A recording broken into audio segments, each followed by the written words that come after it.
ndi wanu, wanu ndi wanu, wanu ndi wanu, Mulungu anakupatsani.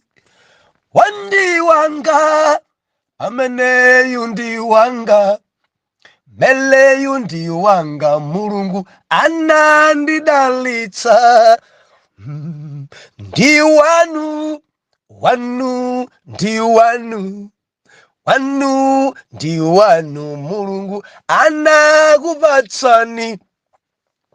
Wandi wanu, na banda ndi wanu, na phiri ndi wanu, Mulungu anakupatsani.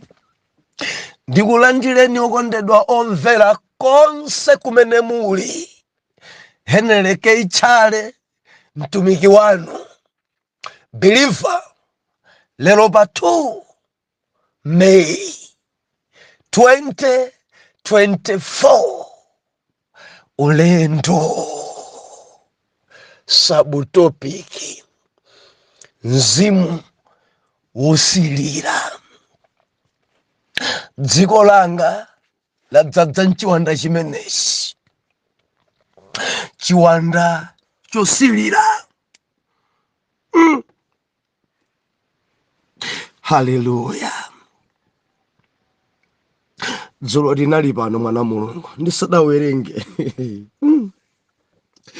Dzulo timanena kuti kudziko kuno kukuyenda chinzimu chonamizirana. Bodza. Chinzimu ichi chapangisa anthu ena kukhala m'mavuto. Bodza. Chinzimu ichi chapangisa anthu ena kuchosedwa ntchito. Bodza. Chinzimu chimenechi chapangisaso mabanja kutha. Bodza. Anthu amene ankayanjana ankagwirizana kwambiri chifukwa cha mzimu wabodza pano sakugwirizana. Bodza. Kunamizira nzako. Chinthu chimene wachichita ndiwe koma usachivomereza. Amene ndi wakuti, abanga ndi wakuti, kukana kuchita kuumisa mtima gwa. Nde Bible lina kuti mulendo uwu wopita mpaladizo mwana Mulungu osanamizirana, osapakana zinkhani, osayibisirana mbiri.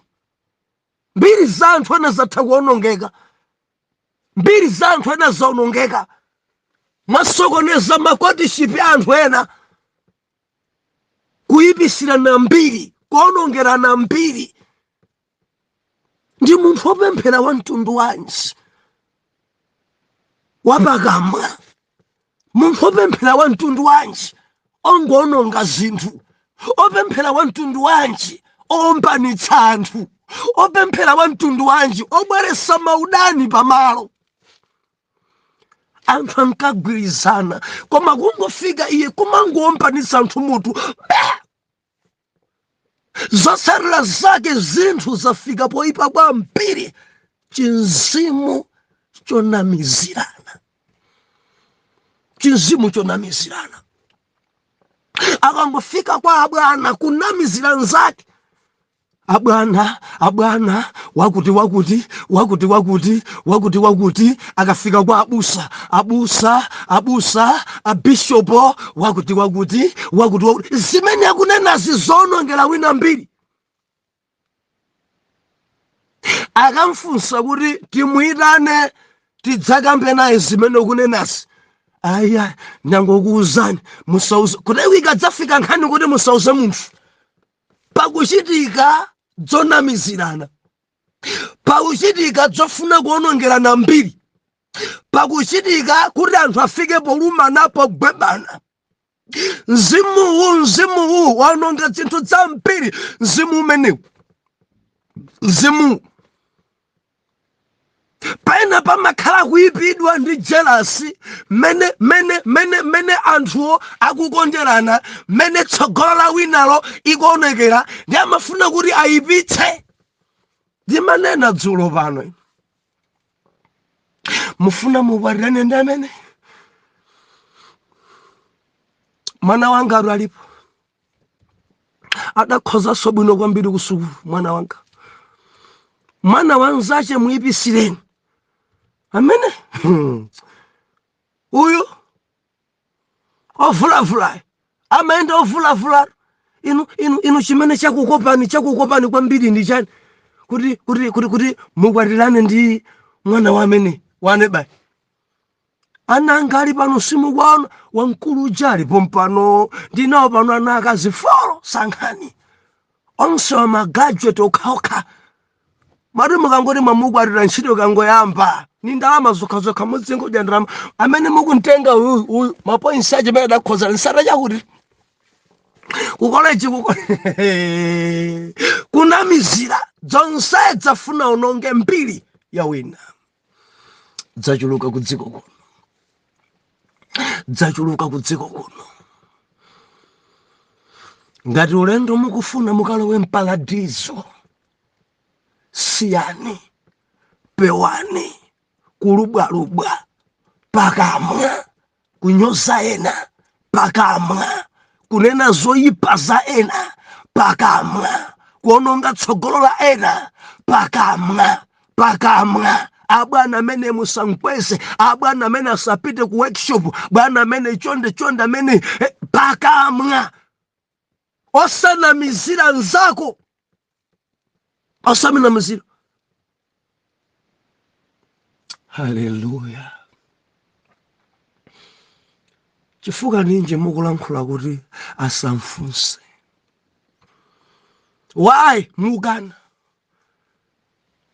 ndinene poyera pano si zonse abwana zimene mumamva kuchokera kwa ena kuti ndizoona ayi zinazi angonamizira zinazi angofuna kuti mudane zinazi angofuna kumaonongera mbiri ndinene ndinu apa tsogolo mudzisamalanso mukamva zinthu si zonse zimene akukuuzani kuti zoona ayi ena wamabwera kuti mudziakonda iwowo mudzidana ndi ena amabwera kuti zawo ziyere iwowo ndadzikhala patsogolo kuti mwakweze iwowo mwapase ntchito mwapase ma workshop ena mudzingo aponda zina zisikuchitika zinkunamizirana chinzimu chabodza chofuna kuononga CV ya wina. Musamale abwana mudzidekhanso mukamva kanthu mudzimva mbali zonse ziwiri musamakonde kukhulira ndi mbali imodzi.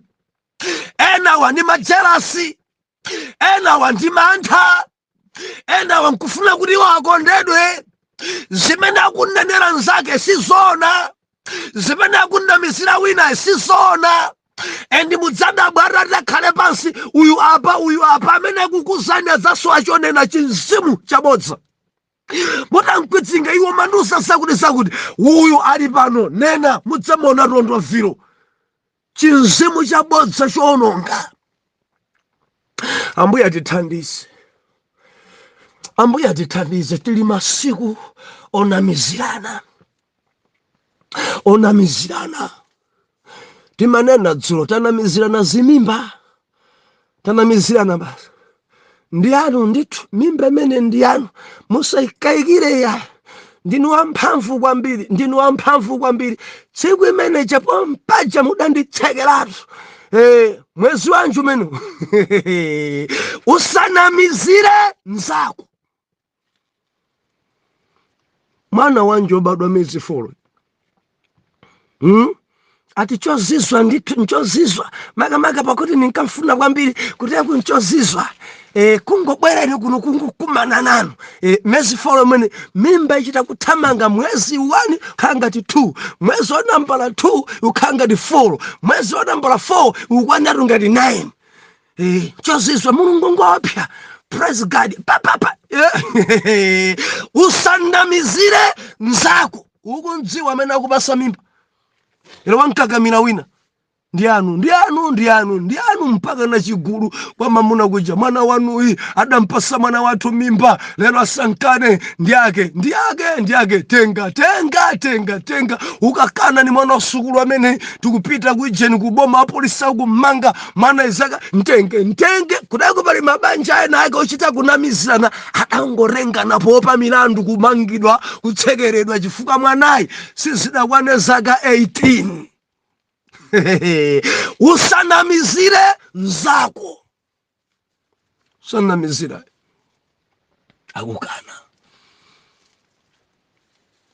akukana ngati khumbo lanu njodzalo wa mparadiso pewani kunamizira anthu, pewani kuononga mbiri za ena, pewani pakamwa kulubwalubwa mwamva pewani zimenezi, pewani mparadiso siwa kufunika anthu amulomo, anthu apakamwa pochita kuyabwa akapanda kuyipisa mbiri za ena. Pewani zimenezi, pewani ena mafika mpaka na kunamizira abusa bishop.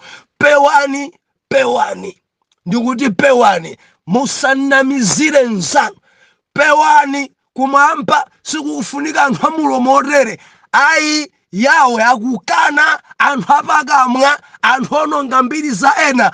Pewani biriva lero tikunena kuti chinzimu chosilira. Loleni ndiwerenge Mulungu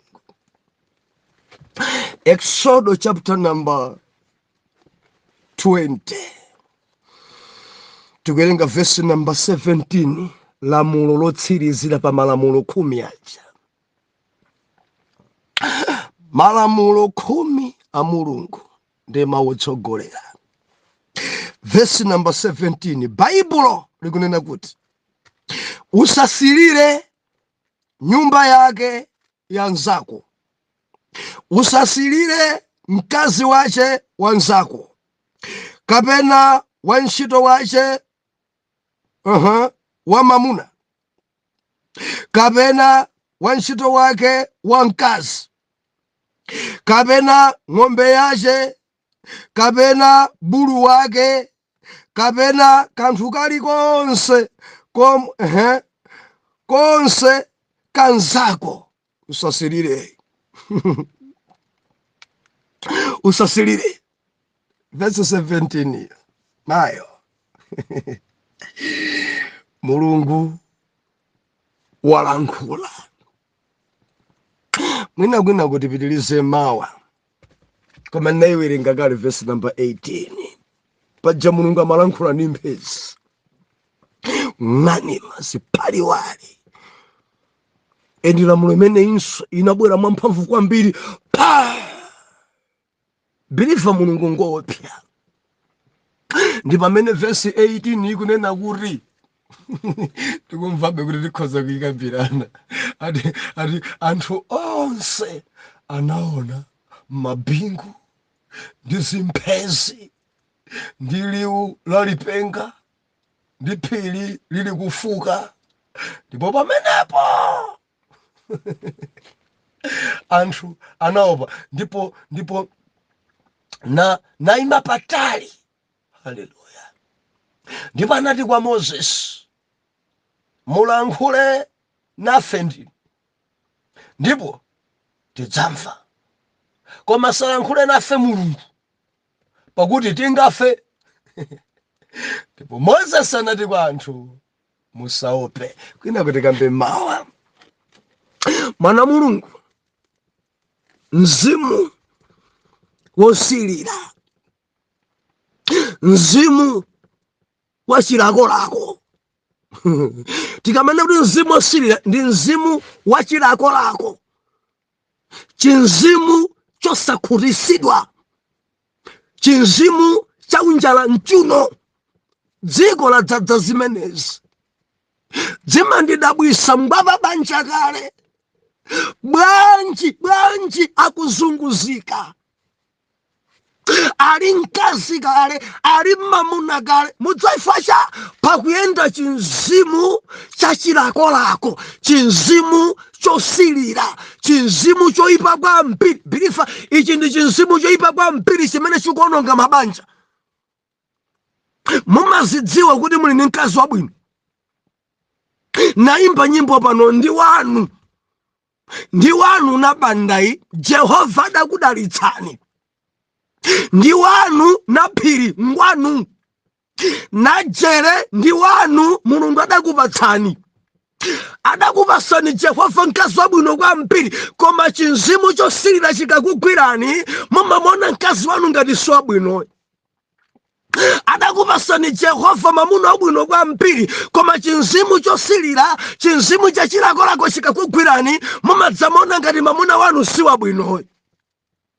Jehova adakupasani mkazi wabwino, Jehova adakupasani mamuna wabwino, koma zimene zingati simuzidziwa, umamona nzako ngati osakwanira, ngati operewera. Chinzimu chachilakolako, chachilakolako. Bilifa nnene poyera pano, banja amatipatsa ndi Yawe. Mkazi kumwampanja amene amakuninga. Mwina mudati mukumbukire mene mudakumanirana ndi mkazi wanu, mukhoza mvetsetsa kuti Mulungu adatenga gawo. Bilifa sizimamvetsetsaka kuti mukumane. Endi mmachita kudabwa enanu kuti mukumane, mkazi wanuyo ankabwera kwa anti yake. Ndikaone anthu mudakumana kwa anti yakeyo, inunso kumeneko chilipo chimene mudapitira. Kwanu azimayi adalipo ambiri, akazi adalipo ambiri, atsikana adalipo ambiri, koma mutangokumana mtima wanu udachita, mtima wanu kuzuka kuchita kulumikizana, inu nkumamva mu mtima kuti ameneyi. Nayenso mtsikana nkumamva mtima kukunda kuti pa ndafunsidwa ndi amuna ambiri, koma na uyu yekha. Endi chimene chicha Bilifa amachipanga ndi Yawe, ncholinga chakuti tulumikizane. Endi Jehova amachita kukupatsa kukudalitsa okondedwayo. Bilifa sitimampeza mu nzeru zathu. Palibe biti oti enanu olokulankhula simmatha. Simunga olo mpang'ono pomwe kuti mkazi timafunsira bwanji ena simudziwa. Sundziwanso kunena kwake kuti anthu amayamba dere mpaka zimafika ena simudziwa nkomwe, koma muli pabanja. Wati muchita udabwa kodi zidatheka bwanji? Yawe ndi amene adakupatsani, kammazidziwa kaya. Mulungu adakudalitsani mamuna wa mfupi bwino, Mulungu adakudalitsani mamuna wa mtali bwino, Mulungu adakudalitsani mamuna okongola bwino kwambiri. Ngwanu ameneyo ndi wanu. Adakupatsani ndi Yawe, ndi wanu. Simudampeze pa nzeru zanu, ndi wanu. Mkondeni, mvereni, msamalireni, enderani limodzi.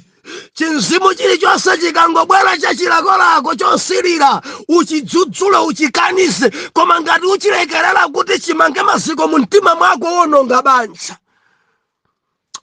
banja. Haleluya. Dziko langa mabanja ambiri ali gwede, mukafufudza mzibambo chiwanda chosilira cha mpesa. Andi zimene zikuyenda mmutu mwake, mkazi wake sakumuonanso bwino, akufuna atasintha. Kureku mwana Mulungu tamvera, banja silimangosintha ngati sheti. Ayi, kuti lero ndivala nsabato ya bulu, mawa ndidzavala nsabato ya black pointer.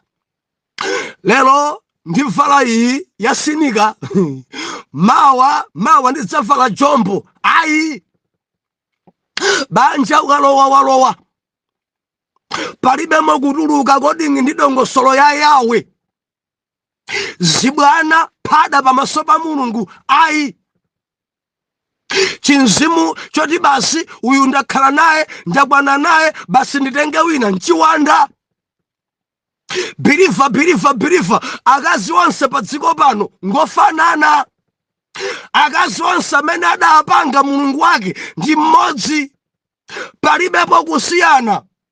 Ndi manena zimenezi ndimabwereza zidangosiyana kuti wina ingwa mtali, wina ingwa mfupi. wina ngochepa thupi wina nkulu thupi, koma napa chilengedwe kuti uyu ndi mkazi onsewa mchimodzimodzi. Koma chiwanda chosilira chikakupeza umafuna kuti ugonane ndi ambiri. Chiwanda chosilira chikakupeza umafuna kuti usiye uyu ukagonanenso ndi wina. Kutako pakuyenda chinzimu choyipa kwa ambiri, akakhala kuti adzibambo angapo ziwanda dzagwira, nkhani zawo zokambirana zimakhala za nyansi zauve, nkhani zopanda mutu. Bwanja ndifuna ndigonane ni mkazi onenepa kwa ambiri, bwanja tionenepa ndi wabwino. Wina ati iya ino onenepa ndathana naye kale ndikufuna wasilimu kwa ambiri. Wina ati ndikufuna mzimayi wachizungu ndigonane ndi wanzungu kuti nditsimikize ndithane nawo. Ufunamo chani mwa mzungu? Chatsopano nchani kwa mzungu? Ndi chilengedwe onsewa ngofana. Wina ati ine ndikufuna ndithaneso ndi walibino. Kodi nchiwanda cha mtundu wanji chimenechi? Bilifani mafuna ndilise kwerere. Mulendo opita mpaladizo mzimu wosilira sufunika. Mulendo opita mpaladizo zikhulisidwa ni mkazi amene uli naye. Baibulo ikunena kuti usasilire nyumba yake ya nzako. Kuteko kudziko kuno ngati kwavuta kwambiri chinzimu chosilira. Chinzimu chosilira. Yesu akukana kusilira nyumba ya nzako. Mukudziwa kusilira ukuku nkoyipa kwambiri kumafika kuja kophatikana ni nsanje. Amene angakhale ndi chinyumba cha mashoni chonje. Amene mpaka nokufika kuchimwa naso kusilira. Usasilire mkazi wake wa nzako. Bwanji ukusilira mkazi wa nzako iwe uli ni mkazi kale. Endi kusilira kumafika kuti bora akadakhala wanga ineyo. Umafika ponyosa mkazi wakuti mkazi wanga si wabwino koma mkazi wanzanga ndiye wabwino. Ukamafunsira mkazi wina uli ni mkazi kale kuti ugonane naye, umakhala ukulengeza kuti mkazi wanga si wabwino koma wabwino ndiwe. Mkazi wanga sinimadalitsika naye koma ndifuna ndidalitsike ndiwe. Mkazi wanga siokongola koma okongola ndiwe. Kutako ukamafunsira mkazi wina, ukamafunsira mamuna wina, umakhala ukunyoza ukondedwa wako. Ukunyoza ukondedwa wako. Olo mkazi amene ukufunsirayo funso loyamba amakugwidzinga naye akazanu arani. Ndio mayamba wekha kulubwa kuyamba kunyoza amene uja mutu wake uja sumagwira, amene uja ngobaizika, amene uja ndangukumana naye mwangozi. Mudakumana naye mwangozi mwabereka naye ana free. Mudakumana naye mwangozi mkazi mudachita kumango kwati mpaka na mudantenga. Mudakumana naye mwangozi. Bwanji mukunyosa ni mkazi wa nchire. Bwanji mukunyosa ndi akazi ena. Chinzimu chosilira. Ndine nanso inu amene mafunsiridwa. Si zonse zoona zimene amakuuzani amakhala kungonyanzisa kuti mukopeke. Ena pano mudagwira fuwa la moto adakupusisani. Amene uja ndikunsiya nditenga iweyo pano adansiya. Simulipo awiri tondovira mamuna mmodzi tuyenda. Amangonena sibambo wa chiwanda chosilira. Amangonena sibambo wa chiwanda cha chilakolako, chiwanda chosakhutisidwa. Amangonena zampiri sangansiye ali naye ana. Ukusoeka ufunsire ukhaleso ndi kulingalira ndi nzeru. Palili mauri na topusisa. Ndachedwa kwambiri. Nikadakumana nawe poyamba. Udali kuti timafunso ngati menechi. Asimayambira makopeka natokona ngati amkonda kwambiri. Unali kuti naphiri unali kuti iwe nthaimene ninkakwati unali kuti ndikadakwatira akunyose mkazi wache ndikadakwatira chidzemwa chicha. Munthu oti sindikudalisika naye, munthu oti sinimamva naye bwino. Udali kuti nthawi yonse atamgwira pa mkono. Pena patamkhumbarira akumuza maunkosi. Udali kuti kwina kumpaka na kuchita kulira chinzimu cha chigololo, chinzimu chosilira. Udali kuti ndili pa mavuto abanja. Udali kuti kunama chiwanda. chiwanda chenicheni, chiwanda chinzimu chachilakolako chosakhulisidwa kulekukulira kukwa feki chikunama afuna kuvula kupusise akunyanzise akauzanzacho kuti ndangonanso. Bilifa mundimva, samalirani tili masiku otsiriza. Kuli chinzimu chosilira ku dziko kuno, sakukhulisidwa anthu ndi mabanja awo, akazawo sakukhulisidwa nawo. Ena amasilira mkazi wa mwini kuntchito, ena amasilira mkazi wa mwini mtauni, ena asaone sketi mkazi kungudusa apapa kuyenda dibwiri marako wa mtima kuchita kugunda pa banja takhala mkazi wanga chiwanda. Chiwanda ndimafuna ndinene ndi inu amene mukangoona sketi mtima wanu simumaupeza, musweka kupempheredwa. Musweka kupempheredwa, musachedwe ndi chiwanda choyipa kwambiri chikusokonezani tsogolo. Mundimvaka pali dzadzi bambo dzina dzombwambwana choncho mpaka anasizimapeza mtendere akangona mkazi akudusa mtimawu akukhomba atakhala wawo, kukhomba atangogonana naye. Chinzimu chosilira, chinzimu chosilira. Chiwanda ichichi chimazunza, chiwanda ichichi chimasaukitsa. Umakhosa kumpasa ndalama munthu sudamfunsire kungompasa timwina kopeke nacho. Chiwanda chosilira, chiwanda ichichi chimapangisa chitukuko kukuyima. Chiwanda chosilira chimapangisa ngakhale mphatso kuyima. Chiwanda chosilira chimaononga zinthu kopya. Chosilira kutekwe ena ajeredwa. Chiwanda chosilira kujeredwa. Ena guda zinthu onkugona naye sadagone naye komangu mpasa zinthu kusilira. Mulungu akuthandizeni kwambiri. Mukhutisidwe ndi banja lanu, mukhutisidwe ndi amuna anu, mukhutisidwe nawo. Amunanga amaoneka ngati ofoira. Ndikufuna mamuna oti ndizitsagana naye ku chalichi. Mamuna uyu nthawi zonse mva sindipita ku chalichi, sindipita ku chalichi. Ine nimasilira anzanga akamakhala ndi amuna awo mchalichi moja moyandikana. Ine kuoneka ngati wa single banja mene basi si Mulungu amene adandipatsa anasikisira. Ndikufuna ndipemphere kwambiri ndikhale ni mamuna ngati mene alili amwale aja. Ofanana ndi abanda ndi agamaja. Mamunanga amakhala chonje ndiye nkumagwadadi nkumapempha Ambuye chonje muchite chotheka kuti Mr. Chintengoyi achoke pano. Ine ndikusilira, ine mundipatse wanga weniweni amene mudamulenga, amene ndidachofupa yanga yeniyeni pamene ndidachokera ine. Dzikone ngati fupa isi yanga ifati kubebana sikulumikizana mu dzina la Yesu. Chiwanda chosilira. Hallelujah. Simukudziwa mavuto awo oraka mukudziwa mabanja ena ni mabanja ntchalichi okhala pamodzi pa mpando koma mu mtima sali pamodzi. Musira zimenezo, masira zimenezo. Hallelujah. Taina ndanena pano wina wake adoronga banja lake fa chosilira zinthu zoyipa. Mabanja awiri chali chawo imodzi. Uyu galimoto nkhani njona rwi ndene napo mbuyo. Nde galimoto ya winayi chitseko kotsikira kumakwera amayiku chidaonongeka.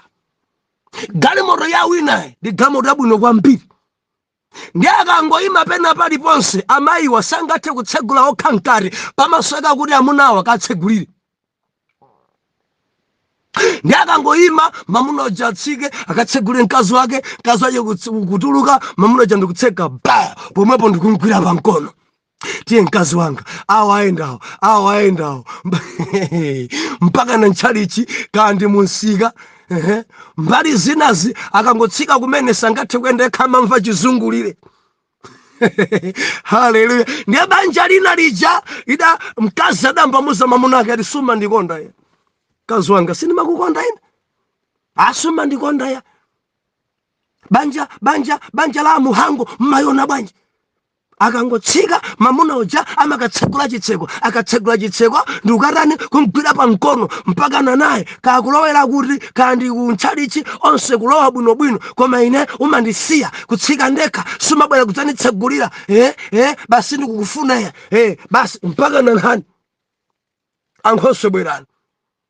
Mamuna opanda chikondi ngati amene sindikumfuna ya mpaka nakunyamuka mkazi uyu apita kwawo. Haleluya, haleluya. Kudzamfunsa bwanji chuchitika nchani mayi, banja mwetesa chifukwa chani? Akuti samandikonda ndidasilira banja lanu.